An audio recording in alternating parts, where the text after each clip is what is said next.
حضرت ابو ہریرہ رضی اللہ عنہ راوی ہیں کہ رسول خدا صلی اللہ علیہ وسلم نے ارشاد فرمایا 3 دعائیں قبول کی جاتی ہیں، ان کی قبولیت میں کوئی شک نہیں۔ ایک تو باپ کی دعا اس کی اولاد کے لیے، جو ظاہر ہے جو بھی باپ ہے وہ اپنی اولاد کے لیے جو دعا مانگے گا اللہ اس کو قبول کریں گے۔ دوسری آپ نے فرمایا مسافر کی دعا، سفر میں جو آدمی ہو، ہم نے اپنے اساتذہ کرام کو دیکھا ہے، بزرگوں کو دیکھا ہے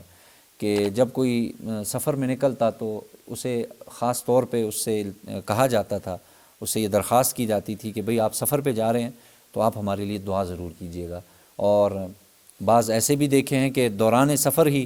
اگر کسی سے رابطہ ہو گیا، فون آ گیا، دعا کا کہہ دیا اس نے کہ آپ دعا کیجئے، تو وہیں ہاتھ اٹھا دیا اور اللہ تعالیٰ سے مانگ لیا، اس لیے کہ سفر میں آپ علیہ السلام کی واضح حدیث ہے کہ مسافر کی دعا قبول ہوتی ہے۔ اور تیسری دعا آپ نے وہی فرمائی مظلوم کی دعا، کہ ظاہر ہے جب وہ اللہ سے مانگتا ہے اور پھر اس کی ساری تفصیل اوپر گزر چکی۔